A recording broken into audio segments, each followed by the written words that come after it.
The morning sun hit the mirrored towers of downtown Chicago, washing everything in steel and gold.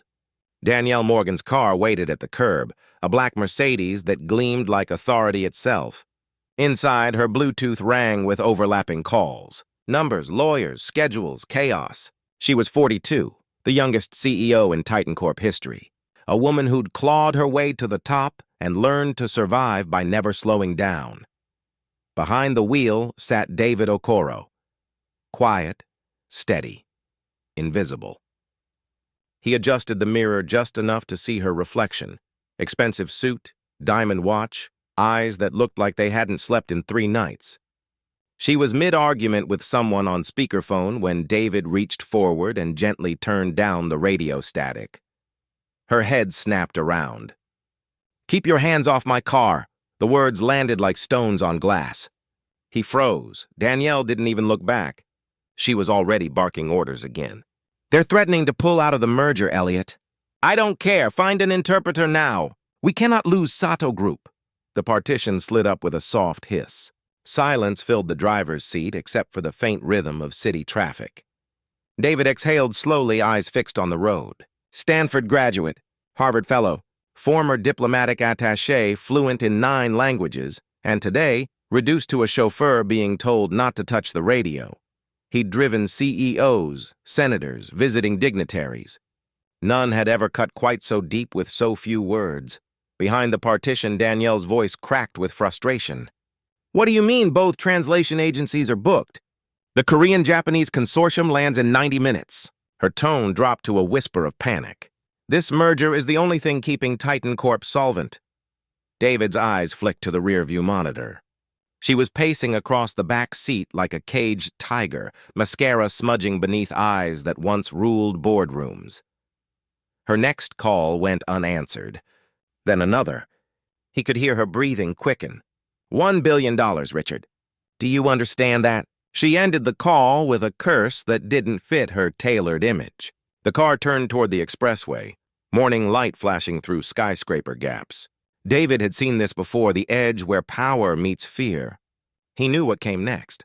The moment when a person who's always been in control realizes they're standing on sand. He lowered the partition halfway. "Excuse me, Miss Morgan." Her glare could have melted glass. "What did I say about speaking? What languages do you need?" The question hung in the car like smoke after a gunshot. For a moment, she said nothing. Then quietly, "What did you just ask?" "For your meeting," David said evenly. "Which languages are required?" Danielle blinked. "That's not your concern." "Japanese and Korean," he continued calmly. "Possibly Mandarin if Mr. Lee attends. Correct?" Her lips parted. He kept his eyes on the road. "I'm fluent in all 3. The car went silent, except for the sound of her phone slipping from her hand onto the leather seat. "You're joking." "No." "Ma'am." Her phone started ringing again, caller ID flashing Sato Group Holdings. She stared at it like it might explode. "I can't without an interpreter." David reached back, palm open. "May I?" She hesitated, torn between pride and desperation. The phone kept ringing. Finally, she handed it over. David answered softly. "Moshi Moshi, Sato-san." His voice changed. Smooth, confident, precise. Gone was the gentle tone of a driver. In its place was the cadence of a seasoned negotiator. He switched fluidly as another voice joined the line in Korean, then Mandarin, weaving sentences that sounded like music more than conversation. Danielle stared at his reflection. His posture was different. Shoulders square, eyes sharp, authority radiating like a light she'd never noticed. After several minutes, he ended the call and handed back her phone. "They'll see you in person as planned." They only required reassurance of cultural respect. Danielle's mouth opened, but no words came out. She studied him like she was seeing him for the first time. "Who are you?" she finally whispered. "Someone who still believes in second chances." The car rolled into Titan Corp's parking garage. The same concrete walls she'd passed for years now felt different, smaller somehow. When he parked in her reserved spot, she sat there in stunned silence. "Ms. Morgan," he said gently, "your meeting begins in 40 minutes. She nodded, dazed. "I need to know everything." He met her gaze in the mirror. Master's in Linguistics, Harvard. PhD, Georgetown, International Relations.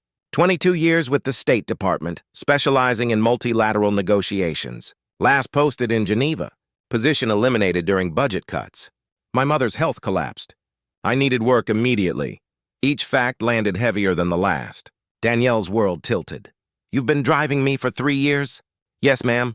Why didn't you ever say something? He looked at her through the mirror. Would you have listened? The silence that followed wasn't comfortable. It was the kind that rebuilds something broken. Inside the elevator, neither spoke. Danielle's thoughts churned through every command she'd ever thrown his way. Every, "you're just the driver," replayed like static.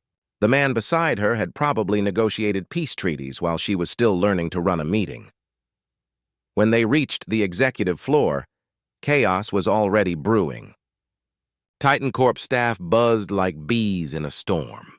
"The delegates are early," someone shouted. Danielle turned to David. "Can you help me salvage this?" He straightened his jacket, still the uniform of a driver, yet he carried it like armor. "Yes, ma'am. But you'll need to trust me." That was the first rehook, her unspoken choice between pride and survival. 10 minutes later, in the glass-walled boardroom, tension rippled through Titan Corp's leadership. Elliot Shaw, her CFO, leaned close. "You can't be serious. A chauffeur as our interpreter. We'll look ridiculous." Danielle's jaw tightened. "He just reopened the negotiation." Elliot snorted. "Coincidence. Danielle, we're hanging by a thread. Let professionals handle it." David ignored him. He adjusted the conference phone, dialed, and greeted the incoming line in flawless Japanese. The transformation stunned everyone. 1 minute a driver. The next, a conductor of voices. The conversation flowed through David like current through copper. Japanese to English to Korean, bridging executives across continents. When Sato-san mentioned honor debt, a term no one in the room understood, David quietly explained. In Japan, it means responsibility that extends beyond contracts. It's about legacy. By the time the call ended, the tension had vanished. The delegates agreed to continue talks. When David hung up, the boardroom stayed utterly silent. Elliot Shaw's expression cracked first. "Where did you learn to do that?" David simply said, "By listening." That line became the heartbeat of the story. Danielle dismissed the meeting and motioned for David to follow her to her private office. Once the door closed, she turned toward him, voice trembling between awe and guilt. "You just saved us. Tell me why you're really here." He hesitated, then spoke quietly. "Because 3 years ago no one would hire me. I was too old, too qualified, too black for the roles I'd spent my life training for. So I took the one job still available, driving. It wasn't pride that kept me here. It was necessity." Danielle's throat tightened. "I'm sorry," she murmured. "Don't be," he said. "Just use what you've learned today." She looked down at her shaking hands. "We're 3 months from bankruptcy. That deal is everything. Then let's make sure you get it. Rehook, the reversal begins." David spent the next hour rewriting her talking points, explaining subtle etiquette she'd never imagined mattered. How long to bow, when to present documents with both hands, which greetings implied respect instead of dominance. When the delegation arrived, the air shifted instantly. Sato Group entered the boardroom in elegant silence, their lead interpreter trailing behind. Danielle began her prepared welcome, but David stepped subtly forward, bowing first with perfect precision. The executives responded in surprise, immediately softening. He spoke in Japanese, then translated Danielle's greeting flawlessly, enriching her tone with phrases of gratitude and humility. The tension evaporated like mist. Across the table, Elliot watched in disbelief as the so-called chauffeur orchestrated the conversation like a maestro guiding an orchestra. Every few minutes, a new rehook, a miscommunication averted, a cultural nuance saved. Another glimpse of how little the others had truly seen him. When the delegates finally rose to leave, their leader turned to Danielle and spoke warmly in Japanese. David translated, "They say Titan Corp understands respect. They'll finalize tomorrow." The boardroom erupted with relief. Danielle turned to him, voice unsteady. You just saved $1 billion deal. He smiled slightly. No, ma'am. You did, once you started listening. The elevator ride down after the meeting felt different. Danielle stood beside David, silent. The hum of the machinery filled the space between them. For the first time, she wasn't thinking about numbers or shareholders. She was thinking about the man she'd ignored for 3 years, the one who had just saved her entire empire. By the time they reached the lobby, her phone was exploding with messages. Brilliant recovery. Tokyo team impressed. Possible signing tomorrow. Everyone wanted a piece of the success. Everyone, except the man who made it possible. David simply stood by the car door, waiting, eyes calm. When she got in, she didn't speak for a long time. The city moved past in a blur of headlights and concrete. Finally, she said softly, "You shouldn't be driving anymore." He looked in the mirror. "Ma'am, you should be running this company," David smiled faintly. "Let's not get ahead of ourselves." But she wasn't joking. For the first time in years, Danielle Morgan, who had built a fortune on control, felt something she couldn't quite name. Respect, maybe shame, maybe both. Back at Titan Corp's headquarters, word of the driver who saved the deal had already started spreading like wildfire. Half the board didn't believe it.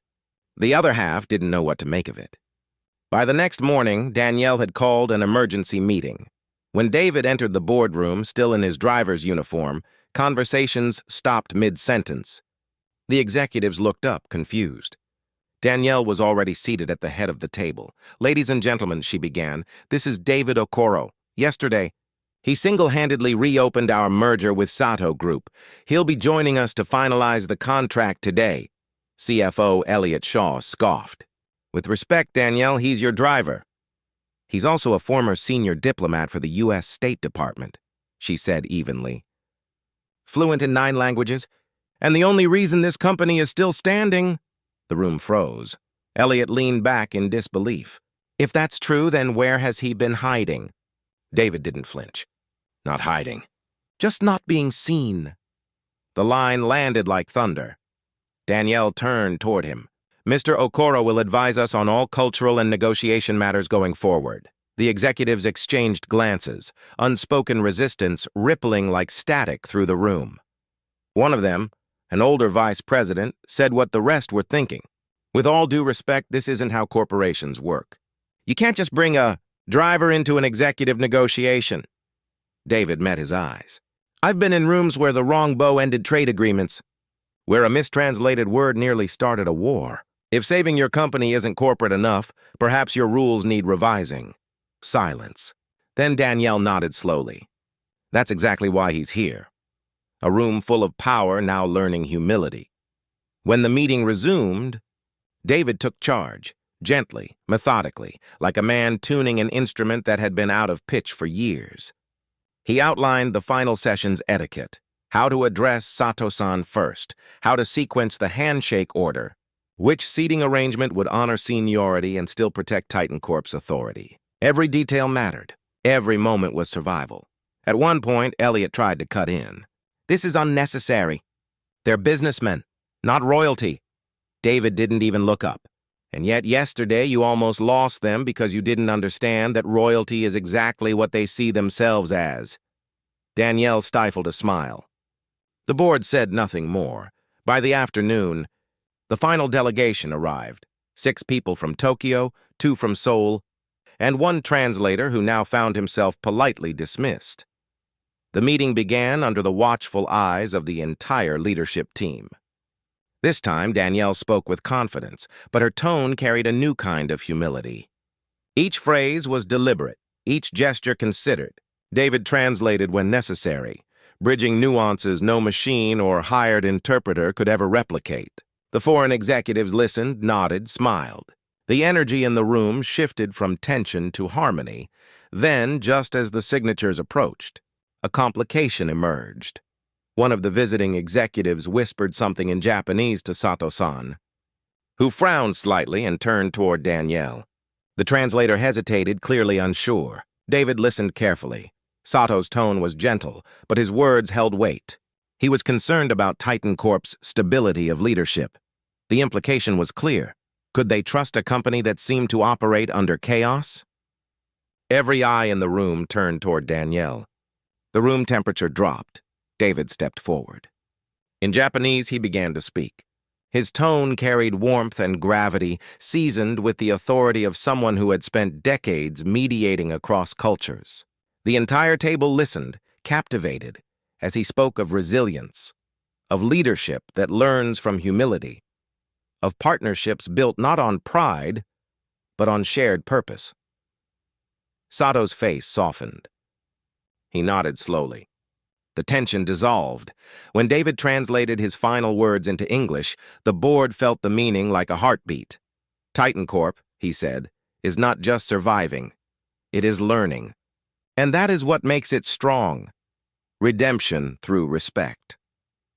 Moments later, the final signatures were inked. A billion-dollar merger sealed. Cameras flashed, hands shook, and relief flooded the room like oxygen. Titan Corp had been saved. But the moment that would be remembered wasn't the signing. It was what happened after. Mr. Sato stood, addressed the room, and said in accented English, "This company succeeds today because of one man." He turned toward David. "Mr. Okoro, your knowledge, your grace, your honor, they remind us what true diplomacy is." He reached into his briefcase and produced a small silk pouch. Inside was an antique pen, the same one his father had used to sign his first contract 50 years earlier. With both hands, he presented it to David. A gasp went around the room. Danielle felt tears rise she hadn't expected. "This," Sato said, "belongs to the man who speaks 9 languages, but whose greatest language is respect."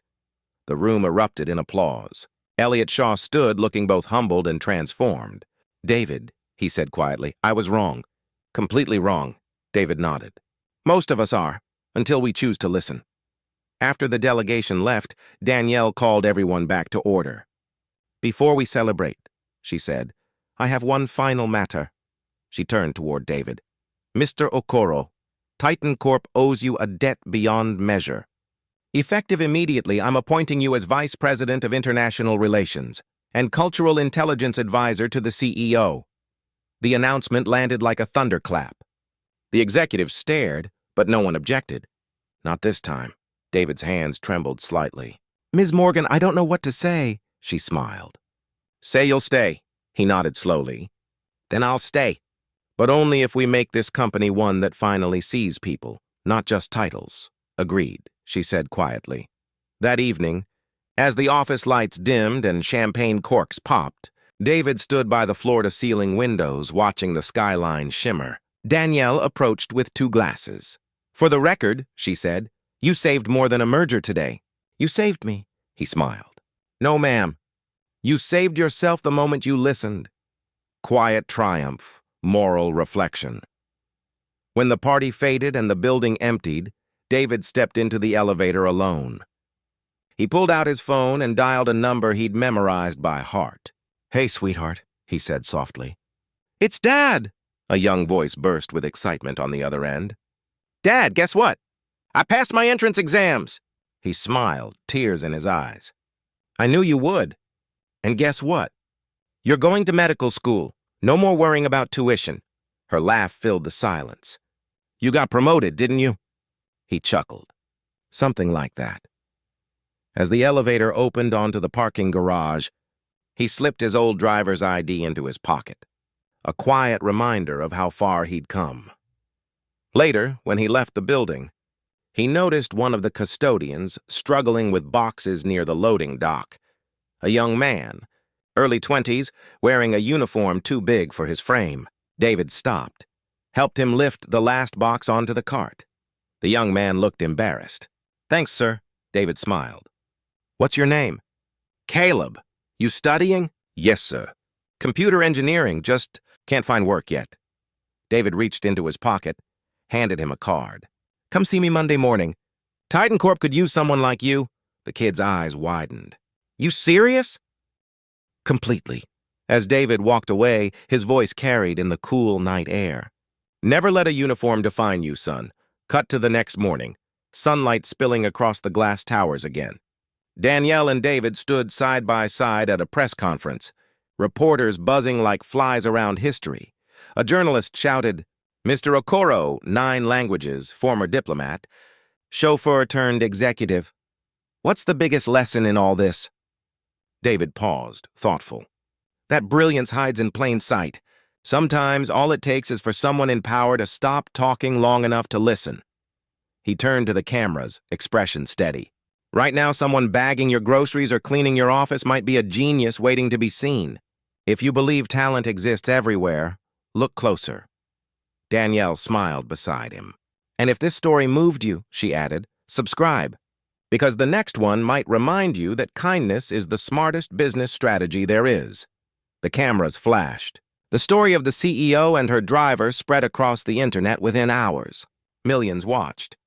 Millions commented, but the true ending came later, when Titan Corp launched the Okoro Initiative, a program to find hidden talent in overlooked places. Within a year, they'd hired 50 people from unlikely backgrounds, veterans, refugees, janitors, baristas, each with extraordinary skill, each given a chance to be seen. In his new corner office overlooking the city, David kept 2 things on his desk: that antique pen from Sato-san and his old chauffeur's cap. When a new assistant once asked him why, he smiled. "One reminds me where I started. The other reminds me who I serve." He looked out over the skyline, the city alive with lights, opportunity, and noise. Then he whispered what had become his quiet mantra, the words that had rewritten his life. Respect speaks every language. And with that, the screen faded to black. If this story touched you, if you believe brilliance can wear any uniform, and greatness can come from anywhere, subscribe to the channel, because one story can change how you see the world.